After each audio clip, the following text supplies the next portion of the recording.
She pointed at a stranger and said, "You, walk me home." Not a question, not a request, a command, delivered with the particular arrogance of someone who had never been told no and didn't intend to start tonight. Claire Ashford stood in the marble lobby of the Harrington Grand Hotel, one heel broken, mascara tracking down her left cheek in a thin black line, a half-empty glass of champagne tilting dangerously in her hand. Around her, 500 guests in designer gowns and custom suits laughed and clinked crystal and pretended not to stare. Her director of communications mouthed something urgent from across the room. Her assistant was already moving toward her with that particular expression, careful, practiced. Please don't make a scene. And Claire turned away from all of it and fixed her eyes on the quiet man standing near the coat check. He wasn't part of her world. She could tell that immediately. His jacket was clean but not expensive. His shoes were practical. He was holding someone's coat ticket, waiting, the way people who are used to waiting tend to wait, without impatience, without a phone in his face, just standing in the noise like he'd found a small pocket of stillness inside it. And Claire Ashford pointed at him and issued her command, and every person within earshot held their breath to see what he would do, said, "If this is your first time here, hit that subscribe button so you don't miss what happens next. Drop your city and country in the comments below, because I want to see exactly how far this story has traveled. And if something in these next few minutes already has you feeling something, give it a like." Now let's go back to the beginning, because this night didn't start with a broken heel and a stranger. It started much earlier, and it started with the lie Claire Ashford had been telling herself for a very long time. The Harrington Grand's annual Christmas Gala was Claire's creation from the ground up, every detail of it, down to the particular shade of white, on the floral arrangements and the temperature the champagne was supposed to be served at, which her catering director had gotten wrong by 2 degrees. She'd noticed. Of course she'd noticed. Ashford and Merritt Capital had been hosting this event for 11 years, and in that time it had evolved from a respectable industry gathering into something that could reasonably be called a spectacle. The guest list read like a cross-section of the city's financial and cultural power. Tech founders, gallery owners, 2 city council members, a former senator who laughed too loudly at everything and had a habit of standing too close, several of Claire's competitors who came partly to network and partly to watch her and assess the distance between themselves and her. They all came. Every year they came. And every year Claire stood at the center of it and felt absolutely nothing. She was good at not showing that. 14 years running Ashford and Merritt had turned her into something close to a professional at performing warmth she didn't feel. She could work a room with genuine-looking eye contact and laughter that hit all the right notes, could make a person feel, in a 10-minute conversation, that they were the most interesting human being she'd encountered all week. Her CFO, Martin Hale, called it the Claire effect. Her board called it leadership. Her therapist, the one she'd stopped seeing 3 years ago because she'd run out of things she was willing to say out loud, had called it something else, but Claire had stopped listening before she caught the full phrase. The party was excellent. The food was excellent. The speeches were exactly the right length, which they were because Claire had timed them during rehearsal and cut 2 of them down without telling the speakers. The band played a mix of classic Christmas standards and tasteful modern covers, and the lighting over the dance floor turned everything that shade of gold that made people feel like they were inside something worth remembering. At 9:30, Claire accepted a glass of champagne from a passing tray and positioned herself near the floor-to-ceiling windows that overlooked the street below. Outside, snow was coming down in a way that would have looked beautiful if she'd had time to look at it properly. She didn't. She was tracking 3 separate conversations she needed to steer before midnight and monitoring her assistant Rachel's body language from across the room for signs that something had gone wrong. Spectacular event, as always. Marcus Webb materialized at her elbow. He ran Webb Consolidated, a private equity firm that had been circling a possible merger with one of Ashford and Merritt's subsidiaries for 6 months. He was pleasant enough and reasonably sharp, and he stood a little too close and used the word spectacular in every conversation as though he'd been given it to use and was working off a quota. "Thank you, Marcus," Claire said, and smiled and watched the snow fall 3 stories below. "The Denton acquisition. I heard it closed ahead of schedule. Impressive work in a compressed timeline. The team did good work." "Your team, your leadership." He raised his glass slightly. You should be proud. Proud. She turned the word over in her mind the way you'd turn over a stone, looking for whatever was supposed to be under it. I appreciate that, she said. 2 more conversations like this one. Then dinner. Then the Harrington's managing director wanted a photograph, and the charitable foundation she partnered with needed her to say a few words before the silent auction closed, and Rachel had flagged that one of the major donors had arrived without his wife, which could mean marital problems and therefore donation uncertainty and needed handling carefully. She excused herself from Marcus Webb and began moving through the room. The thing about a party where everyone is there to see you is that you never stop performing. You're never just standing somewhere. You're always visible, always being read, always the gravitational center of whatever cluster of people you happen to be nearest to. Claire had made her peace with this a long time ago. She understood the transaction. Her presence gave people something to talk about. Their presence gave her company legitimacy, and the whole thing ran smoothly as long as she kept herself moving and kept her face doing the right things. What she hadn't fully anticipated, or maybe had anticipated and ignored, was the particular loneliness of being the gravitational center. It hit her at 10:15, in between the auction remarks and a conversation with a woman named Sandra Voss, who ran a mid-sized architecture firm and was in the middle of a story about a zoning dispute in the warehouse district. Claire was listening, or performing listening, nodding at the right moments, when she had the sudden and disorienting sensation of watching herself from somewhere outside her own body. She saw a woman in a midnight blue dress standing in a room full of important people, smiling, gesturing slightly with her champagne glass, perfectly dressed and perfectly composed and completely, utterly alone in a crowd of 500. It lasted only a second. Then Sandra Voss said something that required an actual response, and Claire stepped back into herself and answered, and the moment passed. But it left something behind.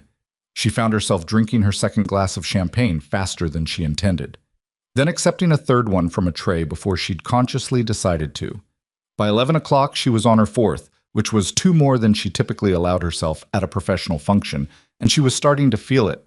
Not drunk, not yet, but something loosened behind her sternum, some wire of tension she kept permanently taut, going slightly slack. Rachel appeared at her side at 11:20 with the particular expression that meant a problem. The caterers need a decision on extending the service window, and Congressman Hale he's had a bit too much, and he's telling the story about the Singapore deal again.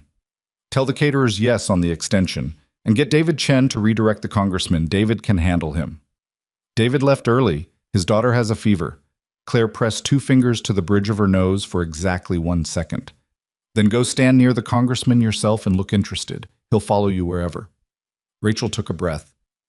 Also, I know it's been a long night, and I just want to say everything went really beautifully tonight. You should be proud. Proud. There was that word again. Rachel disappeared, and Claire turned back to the window and the snow, and she thought, 500 people. And the most sincere thing anyone has said to me tonight is something a 26-year-old assistant said, because she was genuinely trying to be kind. And even that landed wrong. She got a 5th glass of champagne. She did not track this decision in real time. By 11:45, the party was thinning. The earlier crowd had moved on to wherever this crowd went after midnight on Christmas Eve. And Claire was standing near the coat check with her wrap around her shoulders and her heels clicking against the marble, and somewhere in the last 40 minutes, something had shifted, and now she wasn't just feeling the champagne, she was feeling it. And underneath the champagne, she was feeling the things she'd been successfully not feeling for the entire night, which was a particular species of grief she had no good name for. It wasn't grief about any one thing. It was more general than that. It was the sensation of having spent 11 years building something extraordinary and arriving at the end of yet another year of extraordinary and finding that extraordinary felt exactly the same on the inside as ordinary, which was to say, like nothing, specifically, just the low-level hum of the next thing that needed doing. The coat check attendant handed her the wrong wrap. She gave it back. He went to look again. She stood there. That was when she saw him. He was standing a few feet away, waiting for the same attendant. A tall man, not young but not old, somewhere in the uncertain middle, with brown hair that had started graying at the temples, and the kind of face that was doing nothing in particular and still somehow looked like it was thinking. His jacket was a deep charcoal gray, clean but clearly not designed for this event. He wasn't looking at her. He wasn't looking at anyone. I was just waiting, with the ticket from the coat check folded between two fingers. Claire didn't think about what she did next. That was the truest thing she could say about it afterward. There was no plan. There was no reasoning. There was just 5 glasses of champagne and 11 years, and that particular loosened wire behind her sternum, and then she was walking toward this stranger and opening her mouth. "You," she said, "walk me home." It came out exactly the way it sounded. A command. She heard it land and couldn't quite believe she'd said it, and also didn't move to take it back. The man turned his head and looked at her. His eyes were, she registered this before she registered anything else, not impressed, not starstruck, not immediately calculating how he might benefit from the fact that Claire Ashford had just pointed at him in a hotel lobby. He looked at her the way a person looks at someone who has just said something mildly surprising, with a kind of neutral curiosity, the way you might look at a stranger on a bus who has just made an unexpected remark about the weather. "I'm sorry?" he said. "I live 8 blocks from here," Claire said. "I need someone to walk me home. You look—" She paused, aware somewhere in the champagne-warm fog that this sentence was not going anywhere good, and went there anyway, like someone who could handle 8 blocks. He looked at her for another moment, then, "Are you all right?" The question surprised her, not because it was unkind. It wasn't. That was exactly the problem. It was asked in a voice that was neither concerned nor dismissive, but just genuinely asking. But because in a night of 500 people and 110 interactions, not a single one of them had asked her that. "I've had a few glasses of champagne," she said. "I can see that. I'm not going to get sick in the street, if that's what you're worried about." "I wasn't worried about that." "Then what are you worried about?" He tilted his head slightly. "I'm not sure yet." The coat check attendant returned with his coat, a heavier jacket than his blazer, practical wool. He took it and shrugged into it and looked at her again. 8 blocks, he said. 8 blocks, she confirmed. "All right." He said it the way someone says a thing when they've already thought it through faster than it looked like they did, and arrived at a decision that was probably going to be interesting either way. He didn't ask her name. He didn't tell her his. He just buttoned his jacket and waited while she reclaimed her own wrap from the returning attendant, and together they walked through the Harrington Grand's brass-handled front doors and into the cold. The snow hit immediately. Not aggressive, but present. The kind of snow that falls thickly and quietly and makes the whole city feel muffled, like someone has put a hand gently over its mouth. The sidewalk outside the hotel still held a few clusters of departing guests, valets moving cars around, a woman trying to get a cab. Claire's broken heel caught on the first seam in the sidewalk, and she lurched sideways, and the stranger's hand came up and caught her elbow. Matter of fact, like catching a stumbling person was simply a thing that needed doing. "Thank you," she said. "The heel's broken," he said. "I know." "Do you want to—" "I want to walk," she said. "I've been standing still all night." He let go of her elbow. They walked. "I'm Ethan," he said after half a block. "Claire." He didn't react to the name. She noticed this. Anyone in that hotel, anyone within a 5-mile radius of that hotel, probably, would have reacted to that name. It carried a particular weight in this city, had been on the covers of a sufficient number of magazines and the front of a sufficient number of business sections that it functioned less like a name and more like an institution. Ethan said nothing, just nodded slightly in acknowledgement, the way you nod at a name that is simply a name. "Were you a guest tonight?" she asked. "My company did some renovation work on the hotel earlier this year," he said. "The owner invited me as a courtesy." "Did you enjoy it?" He considered this for a moment. "The food was very good. The salmon thing with the herb crust."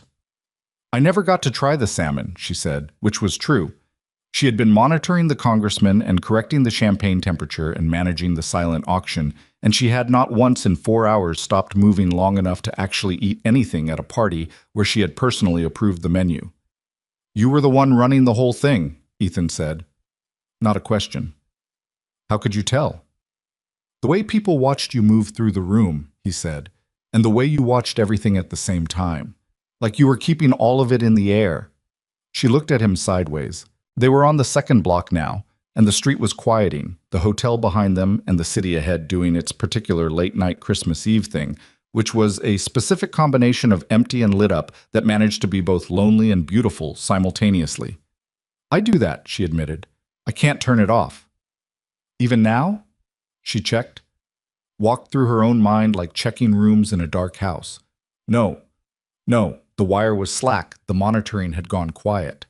There was just the snow and the sidewalk and her broken heel and the stranger walking beside her at a pace that matched hers exactly without being asked to. Even now, she started to say, and then stopped. No, actually not right now. Good, Ethan said. They walked another block in silence. It wasn't uncomfortable silence. It was more like the silence of two people who haven't decided yet what kind of conversation they're going to have. Then he said, "Why did you ask me specifically?" "Honestly? If you want." "You were standing still," she said. "Everyone else in that room was moving at each other constantly, orbiting, calculating. You were just still. I noticed it." He thought about this. "I was waiting for my coat. I know that now." "And you're the CEO," he said. It came out as clarification rather than awe, which she appreciated. "Of the company that hosted the event." "Ashford and Merritt Capital, yes." "And you pointed at a stranger at the coat check and told him to walk you home." "Yes." A brief pause. "That's not something I would have predicted for my Christmas Eve," Ethan said. Something cracked open in Claire's chest. Not painfully, just unexpectedly, like a window she'd forgotten could open. And she laughed. Actually laughed. Not the practiced social laugh she'd deployed several dozen times tonight, but an actual, ungoverned sound. "It's not something I would have predicted for mine either," she said. The snow thickened slightly. They were on the fourth block, and her broken heel was making every third step slightly treacherous on the wet pavement, but she didn't want to stop. She didn't want the cold air to stop hitting her face. She didn't want the enforced quiet of this street and this particular stranger asking questions that didn't have agenda in them. "What kind of renovations?" she asked. "The Harrington?" The lobby was original structure, 1890s, and the previous renovation in the 90s had covered most of the plasterwork with drywall. He said this without performance, like he was just describing something he'd seen. "We stripped it back. Most of the original cornicing was still there underneath. Took longer than the estimate because we found 2 layers of bad wiring in the east wall, which is typical of that era of building. That's why the lobby looks like itself," he said. "Yes." She thought about the lobby. She'd walked through it 1,000 times in the last 2 months of event preparation and never once stopped to look at the ceiling. "I didn't know any of that," she said. "Most people don't notice what's been put back," he said. "They just feel like the room is better, without knowing why." They turned onto her street. 4 more blocks. She found herself calculating the remaining distance and hoping she'd gotten it wrong, that her address was actually 12 blocks from the Harrington and not 8. "You said my company did the work," she said. "You own it?" "I run it. Small operation. 6 people." He paused. "Were you checking?" "Professional habit," she said. "I file people. It's not something I'm proud of." She stopped walking briefly to maneuver around a patch of ice on the sidewalk, and he stopped with her, and then they resumed. "Do you like it, the work?" "I like the part where you give something its original life back," he said. "The buildings were there first. We're just correcting errors." Claire thought about this. "I spend most of my time making things bigger," she said. "Scaling, expanding, acquiring. I'm not sure I've ever thought about it as correcting errors." "What would you correct?" he asked. "If you could." The question landed differently than it would have from anyone she knew. From her board, from her team, from anyone in her professional life, the question would have meant something specific about the company, about strategy. From Ethan, it felt like it meant something else, something larger, and she wasn't sure yet whether to step toward that or away from it. She chose toward. The champagne, probably. Or the snow. She exhaled. "I would go back about 5 years and stop treating every personal relationship like it was an acquisition that wasn't performing to target." She paused. "That sounds worse out loud than it did in my head." "It sounds honest," he said. "I drove away someone She stopped. She was not going to do this. She was not going to talk about Daniel on a sidewalk in the snow with a stranger whose last name she didn't know. She'd spent 3 years successfully not doing exactly this. "I'm good at my job," she said instead. I'm significantly less good at everything else. Most people are the opposite, Ethan said. They're good at everything else and barely functional at their job. Is that better? He thought about it with the same seriousness he seemed to apply to everything. I don't think either one is better, he said. I think the goal is to be a little less bad at the thing you're bad at, incrementally, over a long time. How long? I've been working on mine for 4 years, he said. I'm maybe 30% better. She looked at him. What are you bad at? He smiled. It was the first time she'd seen him smile, and it did something different to his face, made him look less settled, more uncertain, more human. Asking for help, he said. Assuming people can't handle things when usually they can. Believing that doing everything myself is virtue instead of… He didn't finish. Instead of what? Fear, he said. The word was flat and direct in the way of someone who has said it enough times in their head that saying it out loud no longer costs much. They walked the rest of the block without talking. When they reached the corner, Claire stopped. That's my building, she said, pointing at a tall glass and steel residential tower mid-block. I'm on the 14th floor. Ethan looked at it for a moment. Nice view, I'd imagine. It's an excellent view, she said. I barely look at it. He turned back to her, and there was something in his expression that she couldn't quite categorize. Not pity, she'd have known pity and stopped him dead in his tracks. Something more like recognition, which was worse and better at the same time. Thank you, she said, for walking. You didn't have to. I know, he said. She started to turn toward the building, and then didn't, quite. There was something pulling against the motion. She stood on the sidewalk in the snow outside her building at midnight on Christmas Eve with a stranger she'd known for 8 blocks, and she thought, in 40 minutes it will be Christmas. And I will be alone on the 14th floor looking at the excellent view I barely look at. And that will be what Christmas morning looks like for me. Again. Are you going somewhere else tonight? She asked. Or do you have people to get back to? Something crossed his face, brief but visible. My daughter's with her grandparents tonight, he said. My ex-wife's family. We alternate the holidays. She hadn't known there was a daughter. The information rearranged things slightly. How old? 7, he said. She left this afternoon. The apartment's very quiet. Yes, Claire said. What? I was just… Yes. I know what that is. Not the same reason, but the quiet. He looked at her for a long moment. Around them the snow was falling steadily, and the street was almost completely empty. And somewhere a few blocks away, a car horn sounded once and then went silent. There's a diner 2 blocks east, Ethan said. They'll be open. They're always open. The coffee is mediocre, but the pie is… Yes, Claire said before he finished. He blinked. The pie, she said. Yes, lead the way. And so they turned away from her building and walked east into the snow, which was falling harder now. And the city was as quiet as a city gets, which is not very quiet but enough. And somewhere behind Claire, the Harrington Grand and its 500 guests, and its perfectly temperature-controlled champagne and its excellent lighting receded until it was just a glow in the rear view of a night that was becoming incrementally, without planning or strategy or committee approval, something she hadn't had in a very long time. Something that felt like it was actually happening to her, rather than being performed by her for an audience she was too tired to see clearly. The diner sign came into view through the snow. The name was obscured by weather and years of weather before this one, but the light was on, the way it always was. She did not think about tomorrow. She did not pull out her phone. She did not begin composing a response to the 3 unread messages she'd felt arrive during the walk. She put one foot in front of the other on the wet sidewalk, with the broken heel that had turned out not to matter, and she walked toward the mediocre coffee and the allegedly good pie with a man named Ethan who had looked at her in a hotel lobby and asked, simply, whether she was all right. And for the first time in a night that had been full of things to manage and nothing to feel, Claire Ashford felt the snow on her face and found, unexpectedly, that she was glad to be standing in it. The diner was called Patsy's, or had been at some point. The name was still readable on the window in letters that had been applied decades ago and never replaced, faded to the color of old mustard. Inside it was warm in the specific way of places that have been warm for a very long time, a warmth that had soaked into the walls and the red vinyl of the booth seats, and the linoleum floor that had been cleaned so many thousands of times it had gone smooth in the traffic patterns, shiny where feet had always gone. There were 4 other people in the place. An old man at the counter with a newspaper he wasn't reading. 2 women in their 60s sharing a slice of something at a table near the back, talking in low voices.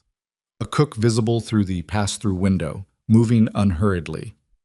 A waitress who looked like she'd been working this shift since before Claire was born came over without ceremony and put down 2 laminated menus and said, "Coffee?" And when they both said yes, she disappeared and came back with it before Claire had finished unwinding her wrap. The coffee was, as promised, mediocre. Claire drank it anyway. The warmth of the cup against her palms was better than the coffee itself. Ethan ordered the apple pie. Claire looked at the menu for the first time in recent memory without knowing exactly what she wanted, which was itself a novel sensation. She typically reviewed menus in advance for any restaurant she'd be attending, and ended up ordering the cherry. "So," she said when the waitress had gone. "A daughter." "Lily," he said. "She goes by Lily, but her full name is Lillian, which she hates. She told me last month that Lillian sounds like a grandmother's name, and she said it the way 7-year-olds say things, which is with complete conviction that they've identified an objective truth." "What did you say?" "I told her that names outlast the people who have them first." He wrapped both hands around his coffee mug. She thought about it for about 4 seconds and then said, "Okay, but I'm still going by Lily," and went back to her drawing. Claire smiled. "Sounds reasonable." "She's very reasonable," he said, with the particular pride of a parent who has watched a child develop a personality and been surprised by it. "More reasonable than I was at 7, or 37. "What were you at 37? He looked at the table. "Convinced that I was doing everything correctly," he said, which is the particular delusion of someone who is about to have everything fall apart. The pie arrived. Claire had been to restaurants where the pastry was architectural, where the filling had been reduced and refined and the whole thing presented on a slate board with something dusted over it. This pie had been cut from a tin and put on a white plate, and it was the kind of thing that tasted like someone had made it in a kitchen rather than a laboratory. She ate a bite before she said anything. "Fall apart how?" she asked. He was quiet for a moment. Not reluctant, she'd learned in 8 blocks that Ethan's pauses weren't deflection, they were actual thinking. "I had a practice," he said. "Architecture. My own firm, which I'd spent 12 years building. Good work, mostly commercial, some civic projects. We were winning awards, the kind of awards that mean something in that world." He turned his fork over in his fingers. "And I had a marriage, which I'd been spending a lot less time on than the practice, which I knew and kept deciding I'd address later. Later turned out to be too late." "She left?" "We left each other," he said, which sounds like diplomacy but is actually accurate. It wasn't one person's fault. It was both of us agreeing eventually that we'd become people who shared an apartment and a daughter, and not much else. He said this the way someone says a thing they have processed thoroughly enough that the processing is visible, not healed, necessarily, but understood. The hard part wasn't the marriage ending. The hard part was Lily. The hard part is always Lily. Claire looked at her pie. She thought about Daniel. Not the end of it, which had been loud and specific, and had things said in it that she still occasionally replayed at 3 in the morning, but the middle of it, the long, slow middle when she'd known and not done anything about the knowing. "I had a relationship," she said, "that I treated like a subsidiary I was running. I was always the one with the better judgment, always the one who knew what needed doing, always the one who was right." She paused. "I was right about a lot of the specific things and completely wrong about all of it, which is a talent I apparently have." "How long ago?" 4 years, she said. "Almost exactly. He left 2 days after Christmas." "That's bad timing." "He said he chose it because he knew I'd be busy enough that I couldn't do too much damage to either of us," she said. "He was right about that too, which made it worse." She ate another bite of pie. "I threw myself into the company. I doubled the size of the portfolio in 18 months. I bought 2 other firms and restructured both of them. I won 3 industry awards." She looked at Ethan. "I think that's the version of what you described.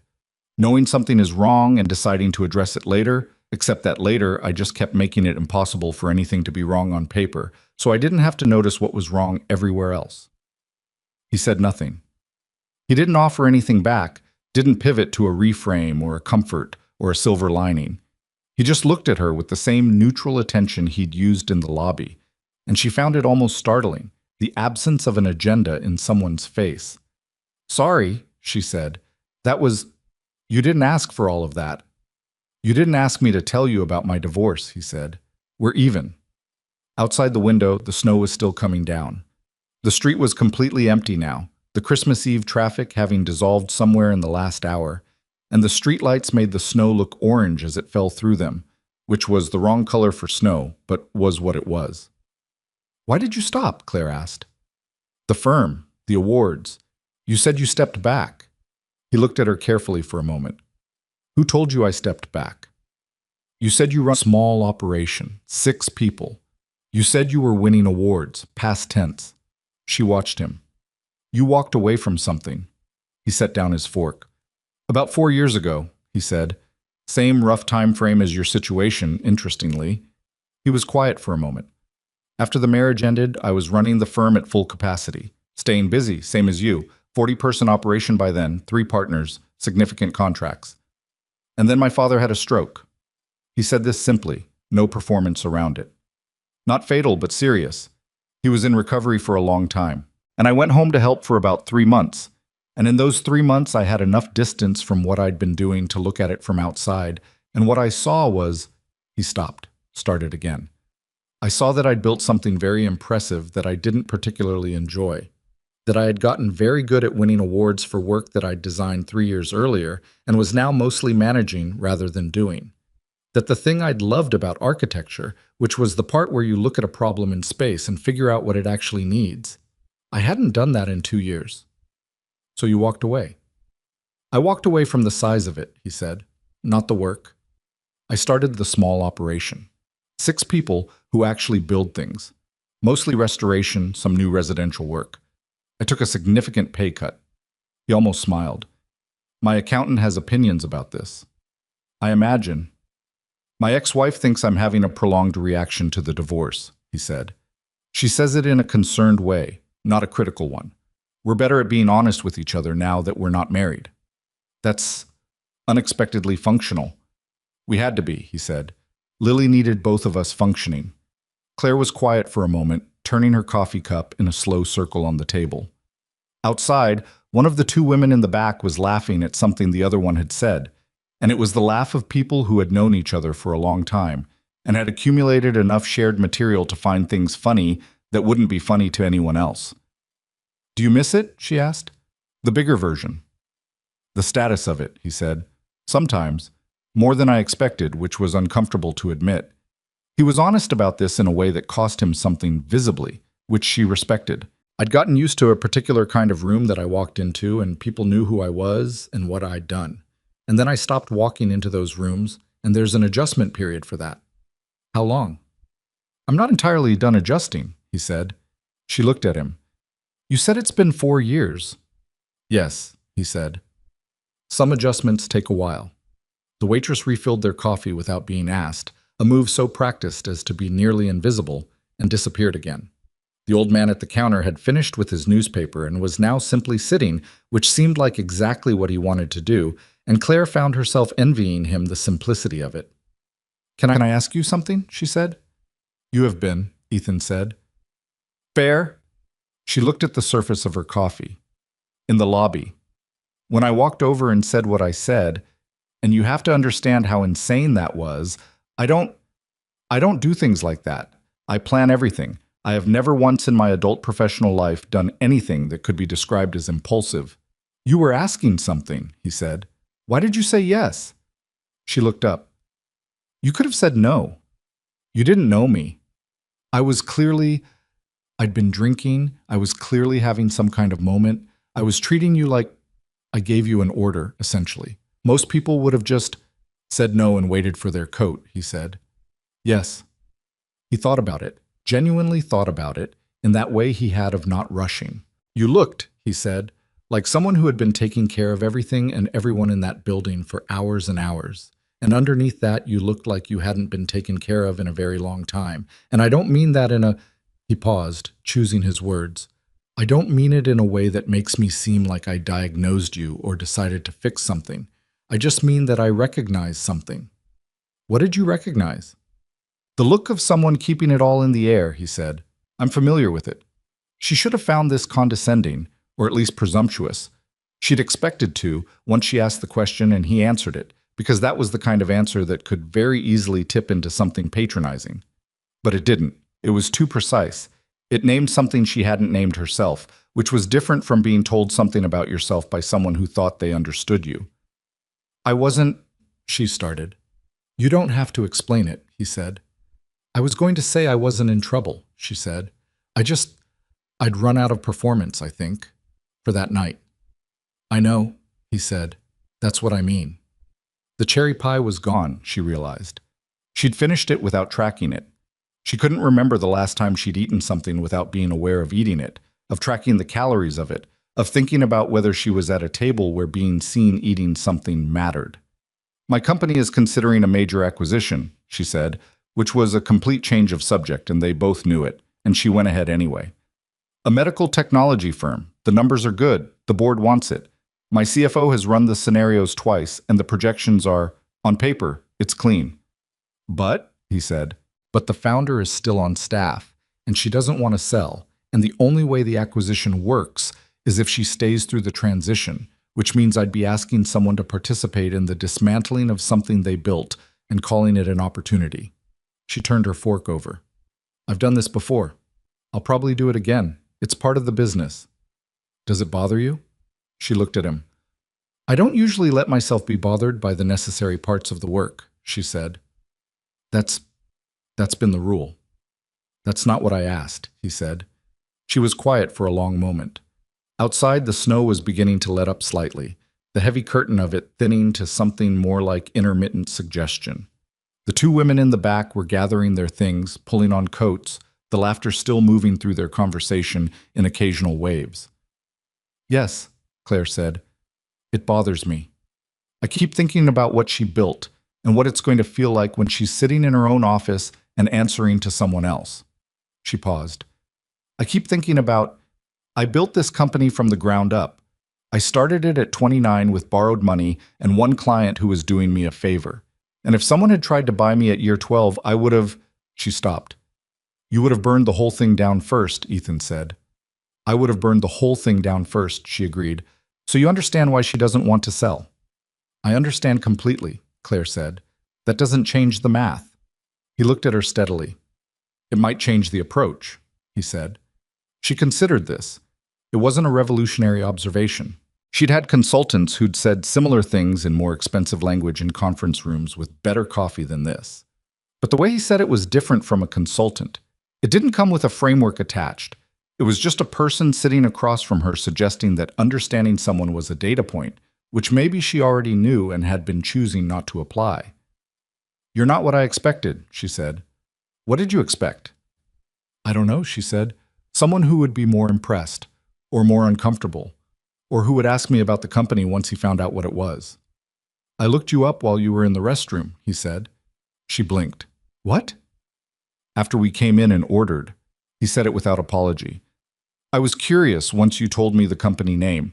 I found your LinkedIn and 3 magazine articles. She stared at him. And you've built something serious, he said, the kind of thing that takes a specific kind of person, relentless in a particular way. He was quiet for a moment. It made me more curious about what you were doing in a coat check line at midnight. Losing my mind, apparently. Or the opposite, he said. They sat with that for a moment. The old man at the counter paid his check and put on his coat and went out into the snow without looking at anyone, and the diner felt quieter with him gone. My mother was a housekeeper, Claire said.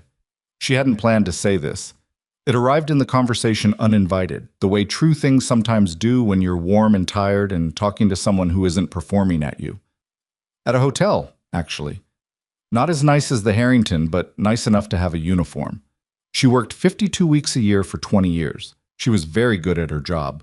Very thorough. She paused. She never talked about what she wanted. I don't know if she knew. I decided very early that I was going to know what I wanted, and I was going to get it, and I was going to be the opposite of invisible.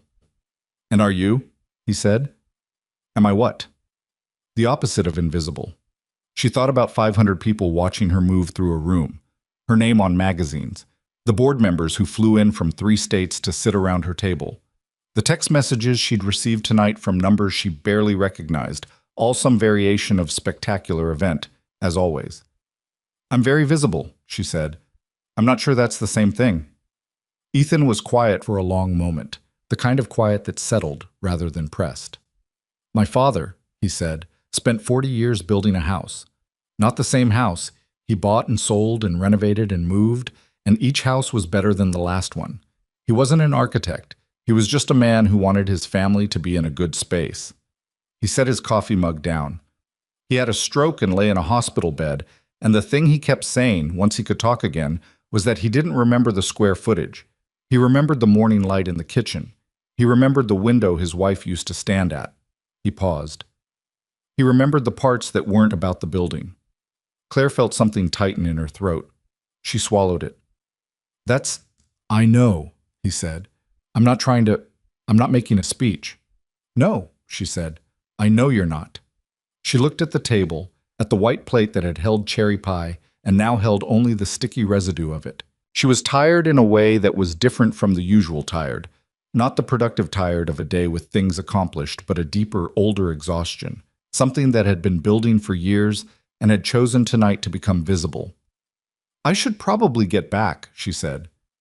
It was past 1 in the morning, Christmas morning, technically. "Yes," he said. He didn't try to extend it. He paid before she could. She started to object, and he said very simply, "You paid for an entire hotel event tonight. Let me get the pie." And she found she didn't have a counter to that, and let him. They walked out into the snow, which had returned while they were inside. Not as heavy as before, but steady.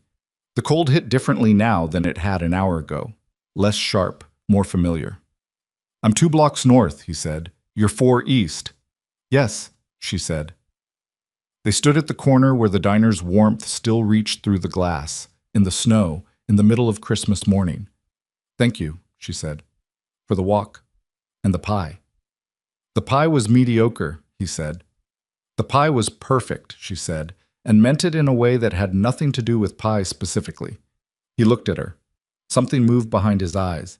Not caution, not calculation. Something more like the particular attention of a person deciding whether to say the thing or keep it. He decided to say it. "I'm doing a restoration consult next Thursday," he said. "There's a building on Callaway Street, 1920s residential. The current owners want to gut it, and I think that's a mistake. I'm going to make the case that they're wrong." He paused. "I don't know why I'm telling you this." "Maybe you want company," she said. He looked at her for a moment. "Maybe," he said. "Or maybe I just—" It felt like the kind of thing that was worth mentioning, to someone who might understand why it matters whether a building gets to be what it was supposed to be. Claire stood in the snow on Christmas morning and thought about a building that had been covered up and stripped back and returned to itself. She thought about cornicing under drywall. She thought about morning light in a kitchen and what you remembered at the end of things. "I'd like to see that," she said. He nodded, just once, like it was settled. Then, "Good night, Claire." "Good night, Ethan."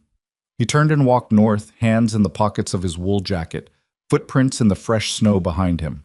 She watched him for a moment, not performing watching, not thinking about what it meant or what should happen next, just watching a person walk away through Christmas snow, in the city, in the dark, until he turned the corner. Then she turned east and walked home. The lobby of her building was warm and bright and empty. The elevator came immediately. The 14th floor was quiet in the way that only her floor was ever quiet, because the whole floor was her apartment, which had seemed like a reasonable and even modest luxury when she'd bought it, and now, in the particular aftermath of this particular night, felt enormous in a way that had nothing to do with square footage.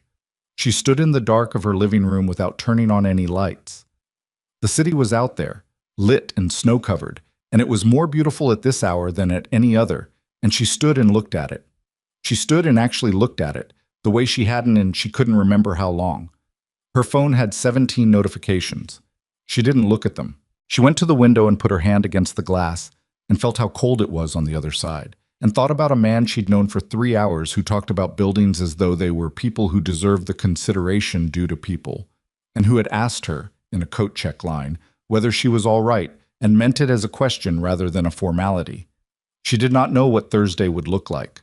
She did not know what any of it would look like, and for once, standing in her dark apartment on Christmas morning with her broken shoes still on her foot, she found that she didn't immediately need to. She stood at the window in the snowlight until she was tired enough to sleep, and when she finally turned away from the city and went to bed, the last thing she thought was not about the acquisition, and not about the board, and not about the 17 notifications. It was about cornicing under drywall, about the things that had been put back, about how you could live in a room for years and never know what was inside the walls.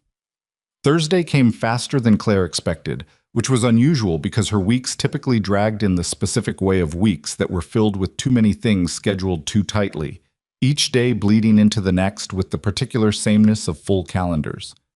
This week was different.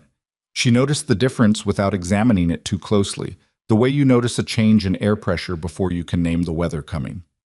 She'd told Rachel on Monday morning that she had a personal appointment Thursday afternoon, 2 to 4, and to block it. Rachel had looked at the calendar and looked at Claire, and looked at the calendar again without saying anything, because Rachel was smart enough to know which questions to leave alone. The personal appointment field had been empty for the 3 years Rachel had worked for her. Callaway Street was in a part of the city that was in the process of becoming something else. Not quite gentrified, not quite not. The awkward middle stage where a specialty coffee shop sat next to a laundromat that had been there since the 70s, and neither establishment seemed fully aware of the other. The building Ethan had described was a 4-story residential structure that had started life as a mid-range apartment building in 1923 and had accumulated 100 years of decisions on top of that original life, most of them visible and several of them unfortunate. Fire escapes had been added in the wrong places. A ground floor retail conversion in the 90s had removed the original entrance and replaced it with something that was trying to look modern and had merely succeeded in looking temporary. Above the second floor, where the later renovations had stopped caring, the original brick was still the original color, and the window casing still had the proportions someone had chosen in 1923 with care. Claire stood across the street looking at it when Ethan arrived. He was 5 minutes early, which she'd noted from his text. Callaway? And 9th. I'll be there by 1:50. And she'd arrived at 1:45 because she didn't know how to arrive any other way. "You found it," he said. "I found it." She nodded at the building. "You were right. The top floors are completely different from the bottom." He stood beside her and looked at it with the particular quality of attention he seemed to reserve for structures, which was more patient and more layered than the way most people looked at buildings.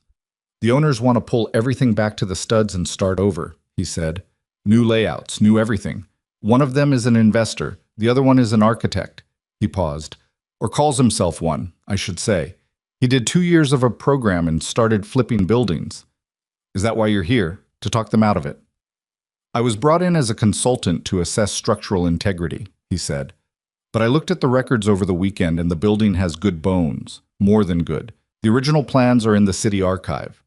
The architect who designed this, a man named Reginald Farr, who I'd never heard of and who apparently built exactly 6 buildings in this city between 1919 and 1931, he was doing something specific with the light.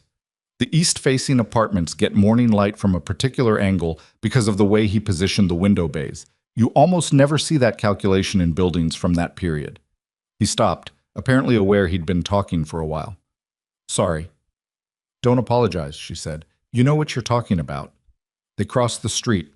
The meeting was in what would become the lobby, currently a gutted space with exposed lath and a concrete floor and 2 folding tables set up where someone had arranged some drawings.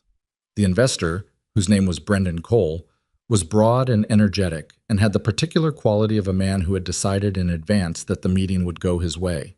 The architect, the 2 years of school one, whose name was Gary Stills, had that defensive posture of someone who suspects their credentials are about to be questioned. Ethan introduced Claire as a colleague without elaboration. Brendan Cole looked at her with the assessing attention of a man who couldn't place her but thought he should be able to, and decided she must be staff. "We've pulled permits already," Brendan said, before anything else. "The timeline's already in motion. Whatever the structural assessment says, we're moving forward. I want to be clear about that up front." "I understand," Ethan said. He set his bag down and pulled out a rolled drawing. "I want to show you something first." What followed was 45 minutes that Claire watched with a kind of attention she rarely brought to other people's professional work. Ethan laid out what he'd found. The original plans, the light study he'd done from the street, the calculation of what the building had been designed to do, and how much of that original function was still intact underneath a century of modifications. He spoke about it without drama, without trying to persuade through anything except specificity.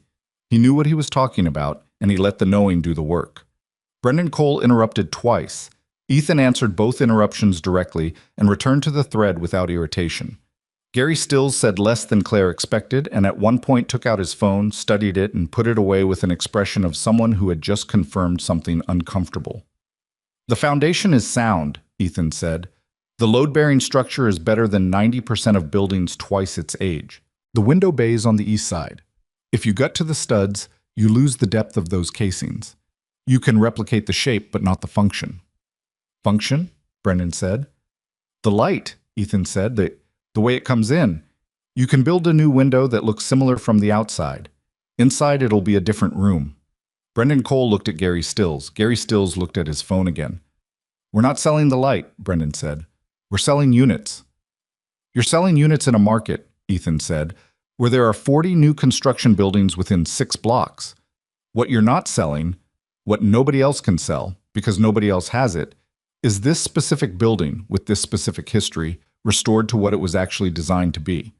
That's a different market position." Brendan was quiet for a moment. Claire could see him doing arithmetic that had nothing to do with architecture. She had not planned to speak. She was there as a colleague, as a witness, as the thing she almost never got to be at someone else's professional meeting, which was simply a person watching. But she looked at the original plans Ethan had spread on the folding table, the careful lines, the window notations, the handwriting of Reginald Farr in the margins. And she thought about a woman named Dr. Sylvia Chen, who had built a medical technology company for 16 years and was about to be asked to sit in her own office and answer to someone else. She thought about what it cost to gut a thing to its studs and call it a renovation. "The restoration approach is also lower risk," she said. Both men looked at her. Ethan did not look surprised, which surprised her. "You already have permits, which means you're already in the regulatory system," she said. "A full gut renovation at this scale introduces new variants, new inspections, potential holds, possible heritage designation challenges if anyone looks closely enough at the window bays." She looked at the plans. "A restoration scope keeps you inside the existing permit framework. Your timeline is more predictable. Your cost floor is lower." She paused. "And Ethan's right about the market position. I've done enough capital allocation to know that differentiation in a crowded market is the difference between a 7% return and a 14% return." Brendan Cole looked at her. "What did you say your role was?" "I didn't," she said. There was a beat, and then Brendan Cole looked at Gary Stills, and Gary Stills had apparently found something on his phone that changed his position because he said, "The light study is solid. I want to reconsider the east side approach." They left the building at 3:15, back onto Callaway Street into the January cold, which was sharper than Christmas Eve had been, a drier cold without the snow's softening effect. "You didn't have to do that," Ethan said. "I know." "The capital allocation argument was the right one," he said. "Cole's going to run it through his head 5 times tonight, and by morning he'll have convinced himself it was his idea." "That's fine," she said, "as long as the building stands." He looked at her sideways, something in his face that wasn't quite a smile, but was adjacent to one. "You care about the building," he said. "I care about Reginald Farr's light calculations," she said, which I did not expect to say today. They walked toward the end of the block without deciding to walk together, the decision made by the direction they were both going and the pace at which they were going there. The street was its usual mixed-era self around them, the laundromat exhaling warm, soapy air through its vented door, the coffee shop's chalkboard announcing something about a seasonal blend. "Can I ask you something?" Ethan said. "I have been," she said, returning the line from Christmas Eve, and he did smile then, briefly, the same way he had at the diner. "The acquisition you mentioned," he said, "the medical technology company." She looked at him. "You remembered that. You said the founder didn't want to sell and you understood why." "I remember." "Did you make a decision?" She was quiet for half a block. "I had a conversation with her," she said. "Dr. Chen, I called her directly. Not through the lawyers, not through the deal team. Just me, her, on the phone. She paused.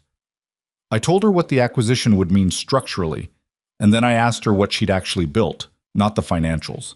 What she'd built, what problem she'd been trying to solve. And she talked for 40 minutes. What did you do? I listened, Claire said, which is not something I do frequently enough in a professional context. She walked. She has a daughter who had a rare autoimmune condition as a child. That's why she started the company.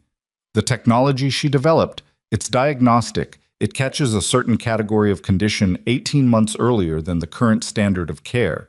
She's been running the company at below market margin for 6 years because she wants the technology accessible rather than premium priced. And your acquisition model would change that, yes. She was honest about it. The model my team built assumes a premium pricing shift in year 2. It's where the return lives. So what did you do? I restructured the offer, she said. Not just the price, the terms. She retains operational authority over the pricing structure for 5 years. We take the return hit in the near term and recalculate based on volume rather than margin. She paused. My CFO thinks I've had some kind of episode. Ethan was quiet for a moment.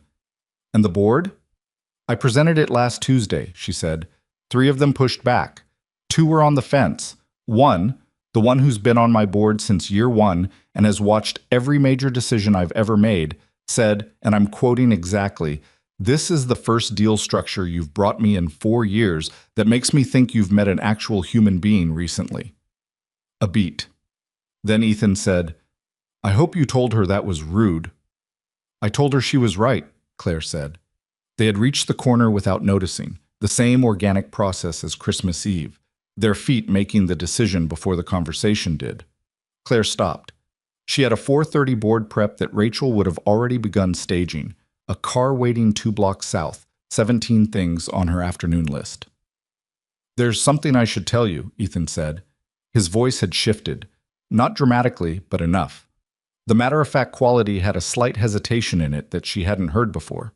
She looked at him. "I didn't fully represent myself," he said. "What I told you in the diner was true. The small firm, the 6 people, the restoration work, all of that is true. But He stopped, started again.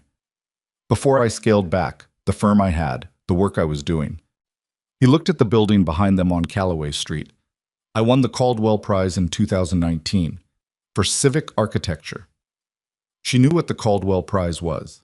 She didn't move immediately. "That's," she said. "It's the field's significant honor," he said. "Yes." "For civic architecture, you built the Meridian Community Center in Portland and the Ashwick Branch Library, which is the one people usually mention." He said it without pride or false modesty, the way someone states a fact they've made their peace with. "I was not a small operator with an interesting portfolio. I ran a 40-person firm, and I was in a particular conversation in architecture that," he paused, "that mattered to people who follow that conversation." Claire stood on the corner in January. She thought about Christmas Eve, about identifying him by his coat and his patience at the coat check, about my company did some renovation work on the hotel, about 6 people, small operation, about the careful way he'd described his work as though describing a thing he'd thought carefully about how to describe. "Why didn't you say so?" she said. "Because in a hotel lobby at midnight on Christmas Eve with a woman who had just told me to walk her home," he said. "I wanted to see what a conversation felt like when it wasn't." He paused, and this was the first time she'd seen him genuinely searching for the word, not performing the search, but actually in it, when it wasn't happening in the context of what I've done, when it was just a person talking to a person. She held this for a moment. The cold was doing something to her face, reddening her cheekbones, making her eyes water at the corners. "I should be angry," she said. "You should," he agreed. "You let me talk to you like—" "I said small operation. I said it in a professional context. I made an assumption about your level and you were honest with me," he said. "All night. You told me things you hadn't told most people, I'd guess. You didn't perform at me. The level assumption. Claire, you met me at a coat check. It was a reasonable inference." "I sized you up," she said. "I filed you. I told you that's what I do. I filed you as someone without—" She stopped because the rest of that sentence was uncharitable to herself in a way that was accurate and uncomfortable. She had filed him as someone without significant status, and that had made her comfortable talking to him in a way she wasn't usually comfortable. The freedom of the night had been partly, she was realizing, the freedom of talking to someone she thought couldn't judge her by any metric she cared about. And now, the conversation was real, he said. What you said was real. None of that changes. I know it doesn't change, she said. That's not... She looked at him directly. I'm recalibrating. Give me a minute. He gave her the minute. The street moved around them, a delivery truck pulling up across the way. A woman with a stroller negotiating the uneven sidewalk. Two pigeons conducting some business near a storm drain. The Ashwick Branch Library, she said. Yes. I've been in that building. She said it slowly. 3 years ago. I went to a book fair. A friend convinced me to go. I hadn't been to anything like that in years. And the building, I remember standing in the main reading room and thinking that someone had understood something about how people need to be in space, the way the light came in. She paused. I stood there for about 10 minutes and didn't think about my phone. Something moved across Ethan's face. Not triumph. Something quieter and more complicated. That room cost me 2 years and one partnership, he said. I had a partner who wanted to make the roof lighter, more glass. I thought it would kill the quality of light in the reading room, that you'd get glare instead of diffuse, and we couldn't resolve it, and the partnership ended. He left. It was a bad period. He looked at his hands. But the reading room is what I wanted it to be. Yes, Claire said. It is. They stood at the corner for another moment, and the recalibration completed itself somewhere in Claire's chest in a way she couldn't have fully articulated. It wasn't forgiveness exactly, because she wasn't sure what she'd be forgiving. He hadn't lied, he'd omitted, and the omission had been in service of something she understood now, the desire to be a person rather than a credential. She had spent 15 years being a credential. She knew what it cost to just be a person for an evening. Coffee? She said. He looked at her. You have a 4:30. She stared at him. How do you know that? You've looked at your phone twice in the last 3 minutes, he said, and the first time you did it, you stopped yourself from reading whatever it was, which means it was a reminder. She pulled out her phone. 4:30 board prep. Rachel had sent 2 texts and an email. She looked at the screen and looked at the coffee shop on the corner with its chalkboard seasonal blend and made a calculation. She texted Rachel, push the board prep to 5. Tell Martin I'll need 30 fewer minutes on the number slides because he always runs long, and we both know it. Rachel's response took 4 seconds. Done. He's going to be annoyed. Then immediately after, he's always annoyed. Never mind. Claire put her phone away. Coffee, she said. The coffee shop was called something with an ampersand in the name, the way they all were now, and it was warm and not too crowded at 3:30 on a Thursday in January. They got their drinks, Claire, Black, Ethan, with a small amount of something that wasn't quite milk, and found a corner table that was separated from the nearest other customer by enough distance to have a real conversation. Can I ask you something now? She said. You have been. She ignored this because she'd started it. The prize, the 40-person firm, the library that took 2 years, and then you walked away from all of it to run a 6-person restoration operation and take a pay cut. She held her cup. You told me in the diner that you're 30% better at asking for help. You said you were working on not believing that doing everything yourself was virtue instead of fear. She looked at him. Was any of that connected? The stepping back? Was it fear? Or was it actually what you said it was, which was choosing something smaller and more real? He was quiet for a long time, long enough that she thought he might not answer. Both, he said finally, and I've spent 4 years trying to figure out which one is which. He turned his cup. The honest answer is that when Mara and I split, and I went home to help my father, and I looked at the firm from a distance, I genuinely saw something that wasn't working for me anymore. That part is true. The work had gotten too abstract, too much management, too much money conversation, not enough. He gestured, not quite finding the words, not enough actual building. But, she said, but I also think I was afraid of what would happen if I kept going in that conversation, he said. The one in architecture, at that level, because the next thing that was supposed to happen was bigger, and I wasn't sure I could sustain being that person. The Caldwell Prize winner, the next civic project, the international attention that was starting to come. He looked at the table. It's easier to leave before you find out whether you can make it to the next thing. If you leave first, you never have to know. Claire listened to this carefully. And now? Now I restore buildings, he said. And I wonder sometimes. And then I stop wondering because the wondering doesn't improve the actual work. He looked at her. You're not going to tell me I should go back? No, she said. Most people do. I'm not most people, she said. And then, because it was true, and the afternoon had earned truth. And I don't know enough about what you've chosen to tell you it's wrong. I know what you've built.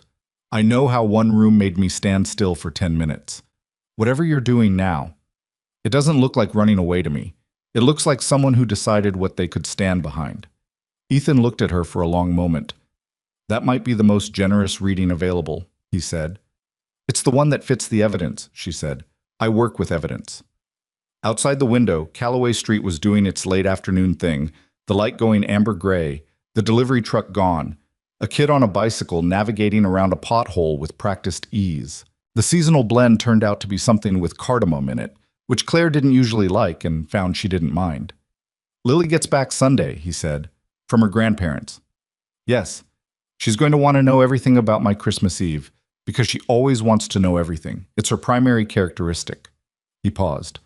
I'm not sure how to summarize it accurately. Tell her you had pie with a stranger, Claire said. That seems accurate. She'll ask if the stranger was nice. What will you say? He considered this with the seriousness he brought to everything. I'll say the stranger was complicated, he said, and the pie was mediocre, but the company was worth it. Something warm went through Claire's chest. Not dramatic, not the electric thing of a movie moment, just a quiet warmth like the one you feel when a room turns out to be exactly the right temperature. Thursday works, she said. He looked at her.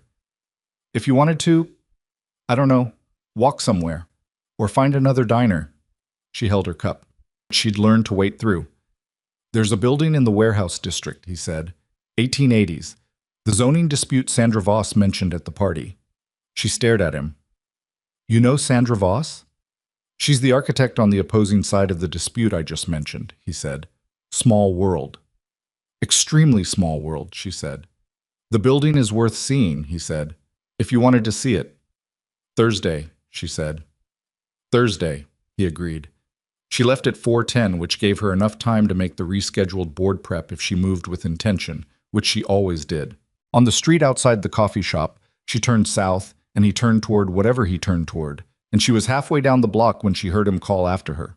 Claire. She turned. He was standing in front of the coffee shop in the January light, hands in his jacket pockets. The restoration consult, he said. Cole is going to go with the plan.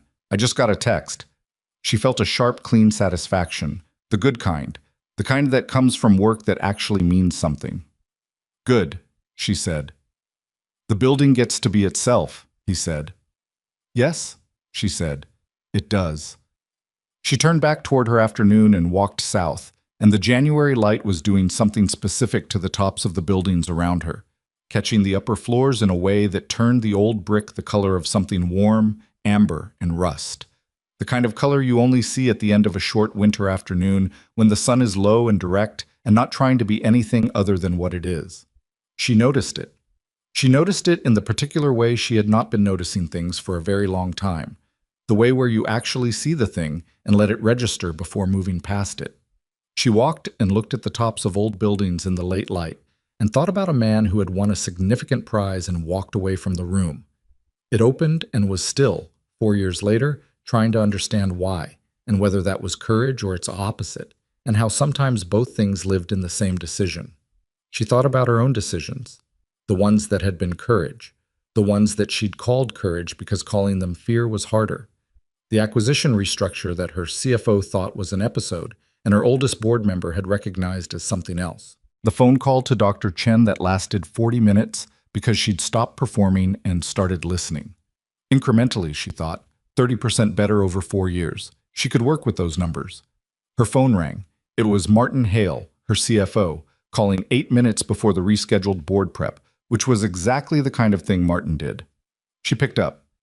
I heard you pushed the prep, he said, By 30 minutes, which we needed because your slides are always long. My slides are thorough, he said, with the dignity of a man who had been having this exact exchange for 6 years. I also heard the Chen deal restructure went to the board. It did. A pause. Patricia Wren called me, he said. Patricia Wren was the board member who'd made the comment about meeting an actual human being. She said something I'm going to pass along and you can do whatever you want with it. Go ahead. She said this is the first time in years you've brought her a deal that reflects what you originally built this company to do. Martin paused again. I don't know what happened over Christmas, but whatever it is, he stopped, which was unusual for Martin. The 30-minute delay is fine, he said, and hung up. Claire stood on the sidewalk, 4 blocks from her office, in the January light, with her phone in her hand, and felt something she reached for the word for and found, after a moment, with some surprise. Grateful. Not for the deal. Not for Patricia Wren's approval. Grateful in a more general and less specific way, the kind of gratitude that doesn't have a clean object, that is just the feeling of being awake to something that's been happening around you, of having noticed it instead of managed it. She put her phone in her pocket and kept walking, south toward her office and her rescheduled prep, and Martin's thorough slides and all the machinery of a company she had built from borrowed money and one client doing her a favor, which was still, underneath everything that had been layered on top, hers.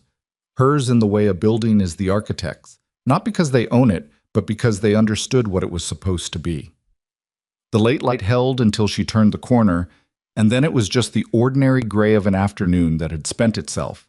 And ahead of her the office tower rose into the low sky, every window lit. The Thursdays accumulated without anyone formally deciding they would. The warehouse district building turned into a 2-hour walk that ended at a Turkish place 3 blocks over where the bread came out of the oven wrong. So, dense in the middle, Ethan said. You could tell from the color. And the owner came out to argue about it in an affectionate way that suggested this was a regular disagreement between them.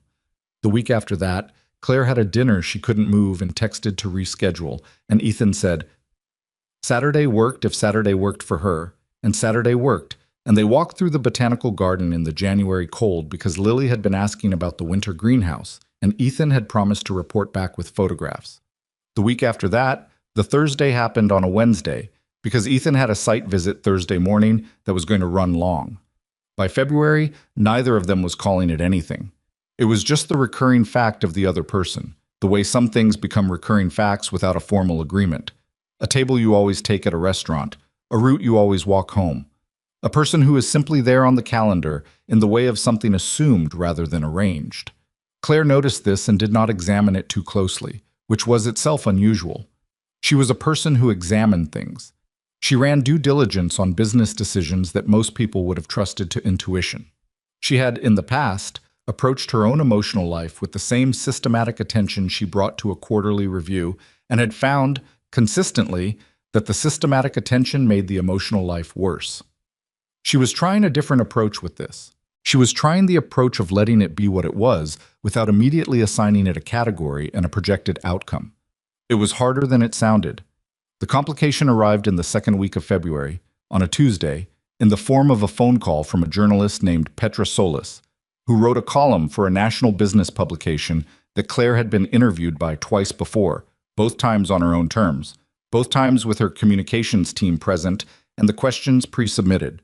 Petra Solis was calling without pre-submitted questions. I'm working on a piece about the Chen acquisition restructure, she said. The terms became public last week through the SEC filing. I wanted to get your perspective on the decision to retain Dr. Chen's pricing authority. Send the questions to my communications team, Claire said. We'll set up a time. I also have some background I'd like to run by you directly, Petra Solis said, about Ethan Mercer. Claire was quiet for exactly 2 seconds. 2 seconds was all she permitted herself. I'm not sure what that has to do with the Chen acquisition. Probably nothing, Petra Solis said pleasantly. I'm writing 2 separate pieces, actually. One on the acquisition, one on, let's call it a profile piece on significant recent departures from competitive fields. Mercer left the architecture conversation at a particular moment. I'm interested in why. A pause. His name came up in connection with the Callaway Street project, and yours came up in connection with his. Send the questions to my communications team, Claire said again, and ended the call. She sat at her desk for 3 minutes without picking up the phone or opening her laptop. Then she called Rachel in and told her to flag anything from Petra Solis or her publication and route it through communications immediately. Rachel wrote this down and looked at Claire's face and very carefully did not ask anything.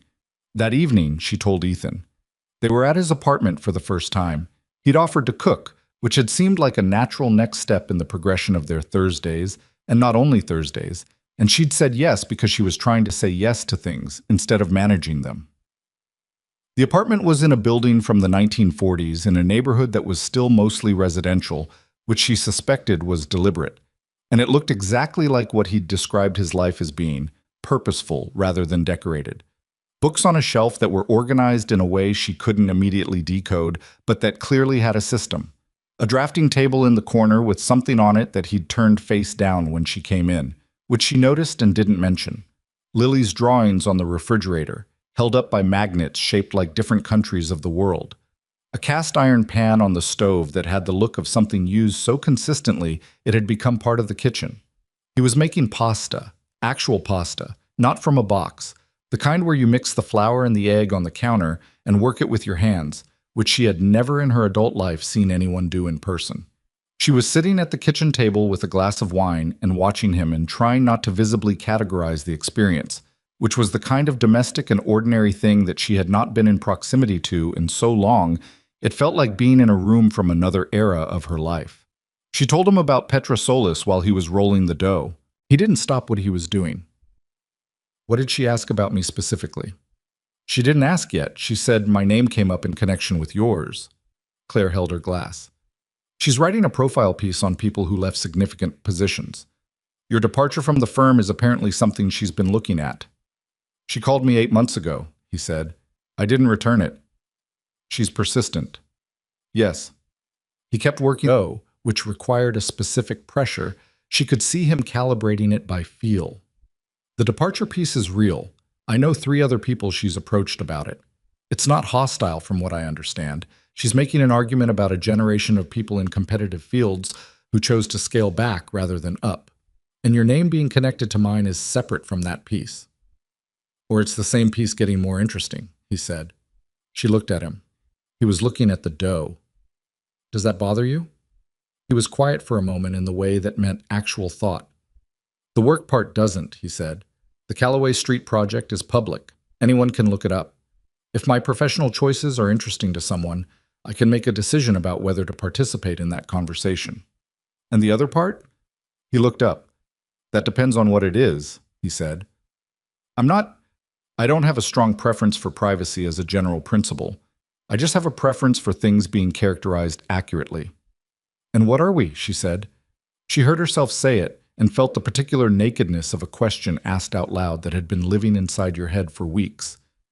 If someone characterized it, what would accurate look like? He set down the rolling pin. He turned around and leaned against the counter and looked at her with the same attention he gave to buildings, patient, layered, not rushing to a conclusion. I think we're 2 people who are figuring out what we are, he said, and I think that's a reasonable place to be. That's not an answer. It's the most honest one I have right now, he said. Do you want a different one, or do you want a true one? She held her glass. Outside, the city did its evening things. A bus going past, someone's television audible through the floor, a dog somewhere making its position on something known. True, she said. Then we're 2 people who... He stopped, started again. I haven't wanted to be in proximity to someone the way I want to be in proximity to you, since before the divorce, he said, which covers a lot of years. And I'm aware that this is complicated by, he gestured, a general gesture at the situation, the circumstances, and the difference in our lives, and the fact that I have a 7-year-old who has opinions about everything, including my friends. She knows about me? She knows I have a friend named Claire who I walk around the city with, he said. She asked if you were nice. I told her you were complicated. She asked if complicated was good or bad, and I said it was usually both. And she accepted that because she's 7 and has already figured out that most true things are both. Claire felt something move through her chest that she didn't immediately have a name for. It settled somewhere around her sternum and stayed there. I'm not, she started. I haven't been good at this, she said. The proximity thing. I've been better at leaving than staying. Not because I wanted to leave, generally, but because staying required things I wasn't. I had systems for everything except the parts that don't have systems. I know, he said. You know from 3 months of Thursdays.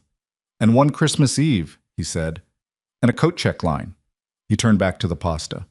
You don't have to have it resolved to be here, he said. I'm not asking you to resolve it. I'm asking you to have dinner. She laughed. The ungoverned kind, the one she hadn't used to own and was slowly reclaiming. Okay, she said. Okay, he said. The pasta was good. Better than good, actually, though she didn't say this in a way that made it into a production because she suspected he'd be uncomfortable with that, and also because it was just dinner, just two people eating in a kitchen on a Tuesday, which was ordinary in a way she was discovering she'd been starving for without knowing the name of what she was hungry for. He told her about Lily's latest project, which was building a scale model of a building she'd designed herself out of cardboard and tape, and what Ethan described as an aggressive amount of aluminum foil. He told it with the straightforward love of someone who had been surprised by a child's personhood and had never quite gotten over the surprise. Claire listened and asked questions and found that she was genuinely curious about the aluminum foil building, about the 7-year-old who had strong opinions and accepted complicated answers from her father, about what it looked like to be a parent to a person that specific. She wants to meet you, he said, toward the end of dinner. Claire looked at her plate. Not an ambush, he said quickly. She asked, I'm telling you. You can say no and she'll accept it, or I'll tell her you're busy, which is also true. I'm not, Claire paused. I'm not saying no, she said slowly. She looked up. I don't have a lot of experience with children. She has a lot of experience with adults, he said. She'll manage. That's slightly terrifying. She's slightly terrifying, he agreed. She gets it from her mother. The dinner ended and the dishes happened in the way dishes happen when two people are comfortable enough in a kitchen together to navigate around each other without orchestrating it. And then they were in the living room with the last of the wine and the city outside the windows going darker and quieter, and Claire was looking at the drafting table in the corner with the face-down drawing. What's on the drafting table? She said. He looked at it. A project. What kind? He got up and went to it and turned it over, and brought it to the coffee table and set it down. It was a building, hand-drawn, the kind of technical precision that was its own form of draftsmanship, fine lines and careful measurements and notations in the margins in his handwriting. She leaned forward to look at it. It was not a restoration. The structure was new, a community arts building, from what the notation said, with a specific quality of window placement that she recognized from the way he'd talked about Reginald Farr's light calculations on Calloway Street. The light was the architecture, she was beginning to understand. In everything he built or restored, the light was always the decision around which everything else organized itself. This is new work, she said. Yes. This isn't restoration. No. She looked at him. I was watching her look at the drawing with an expression she hadn't seen before, something careful and slightly exposed. Did someone commission this? No, he said. I drew it in November. It's been sitting on the drafting table since. November, she said. That's before Christmas Eve, yes. He sat down. I've been drawing things like this for about 2 years, not commissioned, just drawing. He was quiet. It's the first time in 4 years I've drawn something that isn't a restoration project. She looked at the building on the paper, at the light calculations in the margins, at the handwriting of a man who had walked away from a significant conversation and had been, quietly, in his own apartment, starting a different one. You should show someone, she said. I know, he said. Are you going to? He looked at the drawing. I don't know yet, he said. It feels like... He stopped. When you put something back in the conversation, after you've been out of it, there's a specific kind of exposure to that. You've reset expectations. If the new work doesn't meet what the old work promised, that's fear talking, she said. He looked at her. She looked back at him steadily. It was his own word, from the diner on Christmas Eve, from the conversation about whether leaving had been virtue or fear or both. She wasn't throwing it at him. She was handing it back because he'd given it to her in the first place. Yes, he said, after a moment. It is. Show someone, she said, not because it'll be well received, Because it's sitting face down on your drafting table, and that's a waste of a building. He was quiet for a long time. Then, unexpectedly, he smiled. Not the brief adjacent to smile expression she'd gotten used to, but an actual full one that rearranged his face and made him look younger and less settled, and more like the person who had apparently spent the last 2 years quietly drawing buildings he wasn't showing anyone. "You know," he said, "for someone who claims to be bad at everything except the work, I'm getting better," she said, incrementally, over a long time. He picked up the drawing and looked at it. She watched him look at it, watched the same quality of attention he gave to buildings come back around to the thing he'd made himself. "There's an architecture review I used to submit to," he said. "The editor is someone I know." He paused. "I could send it as an inquiry. Not a submission, just an inquiry." "That sounds like a reasonable first step," she said. "It might come to nothing." "Most things do," she said. "You send the inquiry anyway." He looked at her again, and there was something in the look that went past the drawing and the review and the conversation, something that was simply him looking at her, specifically, in the specific way of someone who is aware that another person has become significant to them and is deciding how much of that awareness to let show. She let him look. She was getting better, incrementally, at letting things show without managing them first. March came in like it always does in that city. Grudgingly, the cold not giving up without argument, a week of almost spring followed by a week of absolutely still winter, back and forth in a negotiation that never felt settled. Claire bought a coat that was not a professional coat, not the cashmere wrap of the Harrington Gala or the structured wool of her office wardrobe, but a proper outdoor coat with a real lining, the kind for walking in, because she was walking in it twice a week now, and her other coats were not designed for the purpose. Rachel noticed the coat and said nothing, which was its own form of commentary. Martin Hale had begun forwarding her things without editorial comment, which was his version of endorsement. Articles. A think piece by an economist she respected about long-term value creation versus quarterly optimization. A write-up of the Chen acquisition in a healthcare industry publication that described the deal structure as unusually founder-protective for a firm of Ashford and Merritt's profile. Martin highlighted that phrase and wrote next to it, in his very small, precise handwriting, "This used to be the kind of thing you'd have called a liability." Interesting. The board meeting in March was the first one in Claire's memory where she ended the session 20 minutes early, not because there was nothing left to discuss, but because what needed discussing had been discussed. Patricia Wren caught her eye across the table as people were gathering their things and gave her the specific look of a woman in her late 60s who has watched a lot of things change and has learned to recognize when a change is actually a change and not just a weather event. "The Chen integration is running ahead of schedule," Patricia said, not a question. "By 3 weeks," Claire said. "Dr. Chen's team they know what they're doing. We stay out of the way. They perform." "Novel approach," Patricia said, with the dryness of someone who had sat through many boards where staying out of the way had not been the instinct. "I had good feedback," Claire said. Patricia looked at her for a moment. "Good," she said, and left it there. The Petrosolis piece ran in the 3rd week of March. Claire's communications team had managed it well. One on-record quote about the acquisition decision, nothing personal, nothing that opened any doors she hadn't chosen to open. Ethan had agreed to a brief interview for the departure profile, which ran in the same issue and which Claire read 3 times, not because she didn't know what it would say, but because reading Ethan described by someone else was a different kind of knowing. Petrosolis had done her homework. The piece was accurate and not unkind, which was the best you could reasonably ask for. It described the Caldwell Prize, the Ashwick Library, the departure from the firm, the current restoration practice. It quoted Ethan saying something about the difference between buildings that performed and buildings that worked, which was characteristically him, precise about the thing he cared about, uninterested in framing it for impact. Nowhere in either piece was Claire's name connected to Ethan's beyond the professional context of the Callaway Street project. Petrosolis, it turned out, was a journalist rather than a gossip columnist, which Claire noted with the relief of someone who had been prepared for something worse. She texted Ethan. The pieces ran.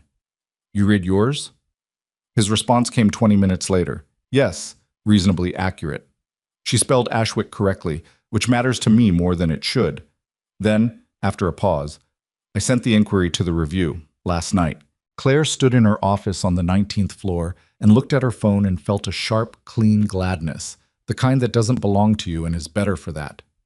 Good, she wrote back. Let me know what they say. You'll be the first, he wrote. She put the phone in her pocket and stood at her window. The excellent view she barely looked at, which she now looked at more than she used to, not because the view had changed, but because she had started allowing herself the 30 seconds it took to actually see it. The city was doing its March thing, the light longer now than it had been in December, staying later into the evening, the river catching it at an angle that made everything downstream look like it was lit from below. She thought about morning light in a kitchen, about the window his wife used to stand at, about the things you remembered at the end of things, which were never the square footage. Her phone rang. It was not Ethan, and it was not Rachel, and it was not Martin Hale with forwarded articles. It was a number she recognized from long habit and hadn't seen on her screen in 8 months, which was how long it had been since she and her younger sister Joanne had spoken, their last conversation having ended in the particular grinding silence of two people who know each other too well to pretend and don't know each other well enough anymore to repair. She picked up. Claire, Joanne said, her name, the way Joanne said it, which was different from anyone else saying it, flatter, Midwestern, the two syllables carrying the entire history of a childhood they'd both survived in different ways. Joanne, Claire said. A pause. I saw the piece, Joanne said, the acquisition one, about the deal you restructured. Another pause. It sounds like something you would have argued against 5 years ago. I probably would have, Claire said. What changed? Claire thought about this. She thought about a coat check line and a diner and cherry pie, and a man turning over a drawing on a drafting table. She thought about a building on Callaway Street that had been covered in drywall and was being returned to its original cornicing. She thought about 30% better over 4 years and Saturday in the Botanical Garden and the weight of a 7-year-old's aluminum foil building in her mind. I met someone who knows a lot about what happens when you cover things up instead of restoring them, she said. Joanne was quiet for a moment. Are you being metaphorical? Partly, Claire said. Another pause. I've been thinking about calling for a while, Joanne said. The defensiveness was still there, the particular defensive quality of a person who has been hurt and isn't ready to say so directly. Claire recognized it because she had the same quality, wore it herself like a second coat. Mom's birthday is in April, Joanne said. I thought I don't know. April works, Claire said. She didn't complicate it. She didn't qualify or caveat or preemptively manage the terms of what April might look like. She just said it was possible and left it possible. Send me the dates you're thinking. Okay, Joanne said. A beat. Okay. After she hung up, Claire stood at the window for a long time. The light on the river was changing, the late afternoon going blue at the edges, the city shifting from its daytime version to its evening one. Somewhere across town, in a 1940s building in a residential neighborhood, a man was either working on a restoration plan or standing at a drafting table looking at a drawing of a building that made careful decisions about light, in which case he was deciding, for the second time, whether to put something back into a conversation he'd left.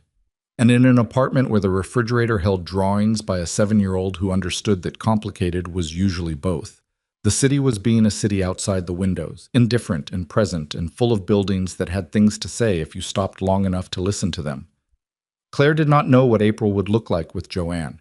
She did not know what the architecture review would say about the drawing. She did not know what she and Ethan were, in the clean, specific sense of a word that named a thing, and she was practicing, imperfectly, the patience of not needing to know that yet. What she knew was this. The view from the 19th floor was the same view it had always been, and she was seeing it differently, which meant something had changed that wasn't the view. She picked up her phone and called Rachel and said, "Book a table somewhere for Saturday. Somewhere with a good kitchen, not a business dinner place. Somewhere you'd actually want to eat." Rachel paused. "For how many?" Claire thought about an aluminum foil building, about a 7-year-old who had opinions about everything and accepted complicated answers, about a man who had told his daughter about a friend named Claire, who was both good and bad in the way most true things were. 3, she said. Book it for 3. Rachel booked the table at a place called Oren's, which was in a neighborhood Claire didn't usually go to. Not far, just not her circuit, the kind of restaurant that had been there for 20 years without needing to announce itself. the kind where the menu changed based on what came in rather than what photographed well. It seated maybe 40 people, and the reservation had taken Rachel 3 attempts because the first 2 times she'd called, the line was busy, which Rachel reported with a tone suggesting she found this charming rather than inconvenient. Saturday arrived cold and clear, the specific quality of March clear that is not warm but is luminous, everything lit without being softened. Claire had spent more time than she expected thinking about what to wear, which was not something she typically spent time on. She had a system for her wardrobe the way she had systems for everything, appropriate to context, efficient, decided in advance. This was not a context her system had a category for. She settled on the outdoor coat, the real one, and clothes underneath it that were just clothes, not a presentation. She got to the restaurant 6 minutes early. Ethan and Lily were already there. She saw them through the window before she went in. Ethan with his back to the glass, talking to someone at the bar about something, and Lily beside him on a stool that was too tall for her, which she was managing by hooking her feet on the rung and leaning forward with her elbows on the bar in a posture of total unselfconscious occupation of space. She had brown hair like her father's, still carrying its baby softness, and she was wearing a coat with a small embroidered patch on the shoulder. A planet, Saturn, with the ring slightly crooked, that looked like it had been applied by hand. She was studying the bar menu with the intensity of someone reviewing a legal document. Claire pushed through the door. Ethan turned at the movement, the way people turn when they're expecting someone. His face did the thing it did when he saw her, the thing she'd stopped pretending she didn't notice. A settling, like something that had been slightly braced releasing. Lily looked up from the menu. She had her father's quality of attention, which was the first thing Claire registered. The same direct, unhurried look, taking in what was in front of her without rushing to a conclusion. She was missing one of her front teeth. She had a small marker stain on the back of her left hand in a color that was between blue and purple. "You're Claire," Lily said. Not a question. "I am," Claire said. "Dad said you were complicated," Lily said. "But you look normal." "Lily," Ethan said. "It's not mean," Lily said to her father. "Normal is fine." She looked back at Claire. "Complicated means you have a lot of things going on inside. That's what Dad meant." "That's a good definition," Claire said. Lily considered this. "Do you want to sit next to me?" she said. "I saved the seat. I'm looking at the menu, but I can explain it if you want, because I've been here before." Claire sat next to her. Ethan sat across from them, and the look he gave Claire from across the table was brief and careful, and contained something in it that she had no word for and didn't need one. Lily did explain the menu. She explained it with the thoroughness of someone who had strong opinions about fish, and had made peace with vegetables but maintained that beets were a mistake at the philosophical level. She asked Claire what she ordered usually at restaurants and listened to the answer with complete seriousness and said, "The salmon here has a herb thing on it, but it's not too herby. I think you should try it." And Claire said she would. Ethan watched this exchange with the expression of a man watching something he had hoped might happen actually happening, which is different from expecting it, and the difference was visible in the way he held himself. Not relaxed exactly, but no longer braced. "Dad says you walk around buildings with him," Lily said, midway through the bread, which she had been tearing into precise halves in a way that appeared to give her satisfaction. "I do," Claire said. "He shows me things about them, things I didn't know how to see before." Lily looked at her father. "He does that," she said. Then to Claire, "He showed me that the school building has original windows on the 3rd floor but not the 2nd floor because someone replaced them and he thinks that's wrong." She paused. "I think it's kind of sad, like the building lost part of its face." Claire looked at Ethan. Ethan looked at his bread. "That's exactly what it is," Claire said. "I'm making a building," Lily said, "out of cardboard. Dad says the proportions are good, but the roof is ambitious." "He told me about it," Claire said. "The aluminum foil." Lily's face brightened with the particular brightness of a child discovering that they exist to someone who isn't their immediate family. "I used it for the windows," she said, "because real windows reflect, so the building should reflect so." She held out her hands in the way of someone who has explained a thing they consider self-evident. "That's good thinking," Claire said. "I know," Lily said, without vanity, just acknowledgement of a fact. The dinner was not perfect. Lily knocked over a water glass in the second half of the meal and was briefly furious with herself in the outsized way of children, and Ethan mopped it up with the paper napkins from two neighboring tables with the practiced speed of a parent who has mopped up many things. And Lily recovered but remained slightly brittle for 10 minutes after, the way you do when you've embarrassed yourself and haven't yet decided the embarrassment is survivable. Claire told her during those 10 minutes about the time she had poured an entire carafe of water into a client's lap at a business dinner and had proceeded to finish the meeting as though this had not happened. And Lily asked with genuine curiosity whether the client noticed, and Claire said the client noticed immediately, but was too polite to mention it, and they had both sat through 90 minutes pretending, and Lily found this so satisfying that she forgot to be brittle. By the time the check came, Lily had drawn something on the paper placemat, a building, naturally, with careful window notations and Saturn's rings borrowed from her coat patch incorporated into the roof line, and she pushed it across the table to Claire without explanation. Claire looked at it. The proportions were better than they had any business being for a 7-year-old's drawing. "Can I keep this?" she said.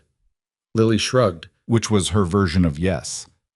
Ethan did not say anything. He paid the check and helped Lily back into her coat, and they walked out into the March evening, the three of them, and the cold was the kind that was manageable now, not the deep cold of January, but the transitional cold that promised something without delivering it yet. On the sidewalk, Lily took both their hands without asking, one on each side, and walked between them with the absolute assurance of a child who has decided something and is acting on it, and they walked a block like that. And then Lily needed both hands to adjust her coat, and the moment ended as naturally as it had begun. April came. Joanne flew in on a Thursday. The specific irony of this was not lost on Claire, and they met at a restaurant that was neutral territory, not a place associated with either of their versions of this city. Joanne was 41 now, 3 years younger than Claire, and she had the look of someone who had built a life that was genuinely different from what their childhood had predicted, which was something Claire had been too busy succeeding to notice had been happening. They were awkward for the first 20 minutes. The awkwardness had a specific texture, not hostile, just the texture of two people who had been close and had let distance accumulate, and were now sitting with the accumulated distance between them like a third party at the table. They talked about their mother's birthday, the logistics of it, what she'd like, whether the restaurant their mother used to talk about going to on special occasions was still there. It was. They made a reservation, and then, somehow, they were talking, not performing talking, not managing the conversation toward safe exits, talking. Joanne described her marriage, which was 7 years in and had the specific texture of something that had been tested and had held, not because it was easy, but because both people involved had decided the holding was worth the effort. She described her son, who was 4, and had recently developed the conviction that spoons were optional, which she described with the same particular parent pride Claire had learned to recognize in Ethan's voice when he talked about Lily. Claire told her about the Chen acquisition, about the board meeting that ended 20 minutes early, about Martin Hale's forwarded articles, and Patricia Wren's comment about meeting a human being. "Something changed," Joanne said. She said it the same way she'd said it on the phone in March, but without the wariness this time.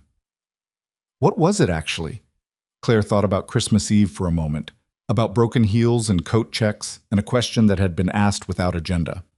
"Someone asked me if I was all right," she said, and meant it as a question. Joanne was quiet for a moment. "That's all it took?"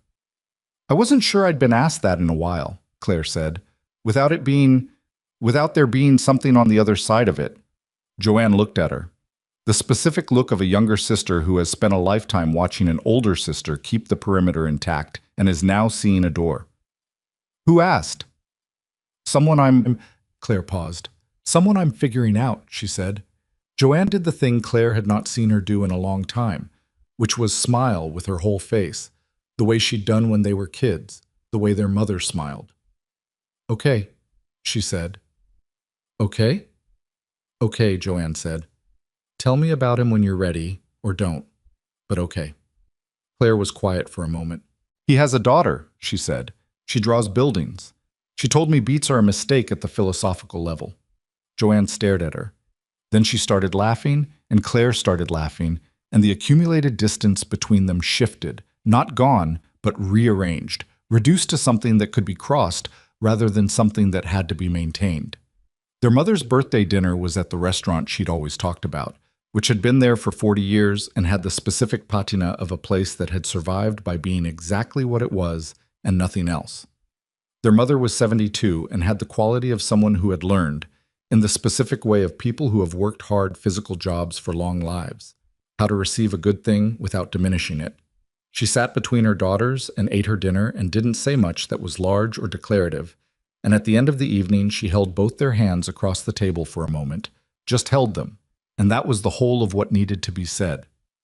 In the car afterward, driving home, Claire sat in the back seat while Joanne drove and thought about her mother standing at a hotel window in a uniform doing a job with thoroughness and care, invisible to everyone passing through the lobby. She thought about how she had decided very early to be the opposite of invisible, and had spent 15 years becoming so visible that she had stopped being able to see anything clearly, including herself. She thought about cornicing under drywall. The architecture review responded to Ethan's inquiry in the first week of May. He told her in person.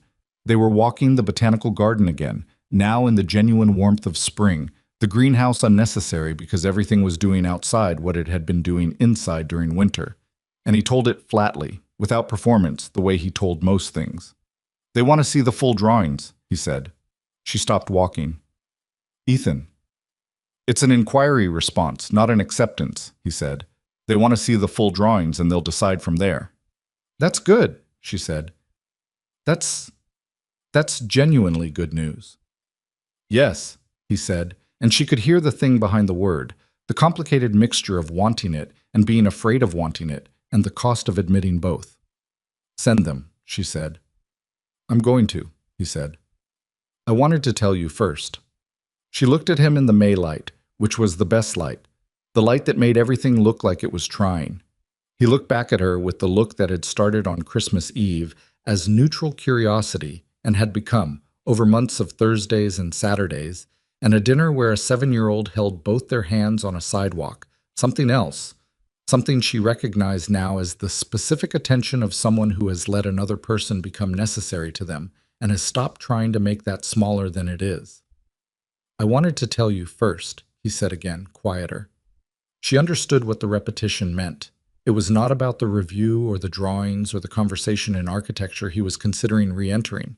It was about the fact that she was the first person he'd thought of, and he was telling her that she was the first person he'd thought of, which was its own kind of declaration. Not a large one, not a dramatic one, but the kind that is more durable than large and dramatic because it is specific and true. I'm glad you did, she said. They kept walking. The garden was doing everything it does in May, which is too much all at once, every bed trying simultaneously, the whole place slightly overwhelming in the way of abundance after a long absence of it. They walked through it without hurrying, the way they had learned to walk through things together. At the same pace, not orchestrated, just naturally matched. December came around again. It has a way of doing this, arriving before you finished processing the previous one, the year shorter in retrospect than it had been in progress. Claire stood in front of her closet on the 23rd and looked at the midnight blue dress she'd worn to last year's gala, which was hanging exactly where it had been for 12 months, and thought about a lobby and a coat check and a broken heel and a question asked without agenda. This year's gala was smaller. She'd made the decision in August, and her communications team had managed the messaging carefully. A more intimate format, she'd said, a shift toward quality of connection over scale of event. The real reason was simpler than the messaging. She hadn't wanted to host 500 people performing at each other again. She'd wanted 40 people in a room, people she actually knew, and good food, and an early enough end time that the evening felt like itself, and not an endurance. Rachel had taken to the change with the quiet relief of someone who had been surviving the larger version for 3 years, and had opinions about its necessity that she'd never been asked.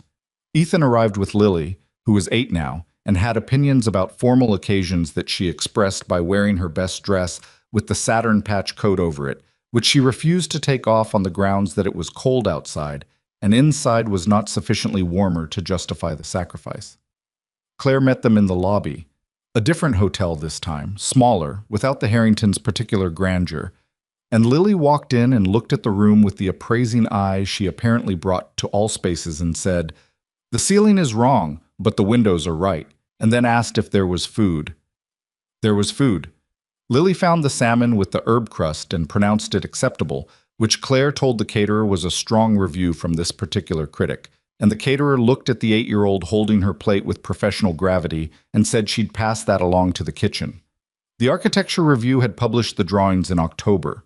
Not with a commission, not with anything formal. They had run them as a featured submission in the fall issue, with a short editorial note that described the work as evidence of a significant voice returning to a conversation that had missed it.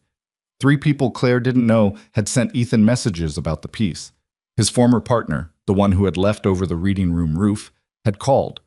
The call had lasted 40 minutes and had not ended any of the old disagreements, but had apparently ended some of the distance, which was different. Ethan did not pretend any of this was simple. He'd been unsettled by it in ways he hadn't expected. Not unhappy, but recalibrated, the same way she'd been recalibrated by the Chen acquisition and the call from Joanne and the Saturday dinner at Oren's. He was figuring out what it meant to be back in a conversation after 4 years of absence, and he was doing it with the same patience he brought to everything except when he didn't, which was the human part, the part she'd come to value more than the patience. He had apologized to her in November for a fight they'd had in October about something that had started as a conversation about a decision she'd made at work and had become in the way of arguments between people who know each other well enough to find the real thing, about something older and more fundamental, about whether being known was something she trusted, about whether she was going to keep one foot out of everything that mattered to her as a precautionary measure for the rest of her life. He'd said things that were accurate and therefore hard to receive. She'd said things that were accurate and hard to say. They had not spoken for 4 days, which were the 4 worst days of her year, including the 2 days in October when a deal she'd been working on for 8 months fell apart at closing. On the 5th day, she had called him. Not because she'd resolved anything, not because she had a position worked out. She'd called because 4 days of not talking to him had shown her, with the clarity of subtraction, what the addition had been worth. He'd picked up on the second ring. "I'm not good at this," she'd said. "I want to be, and I'm working on it, and I'm better than I was, but I'm not good at it." "I know," he'd said. "That's not me making an excuse," she'd said.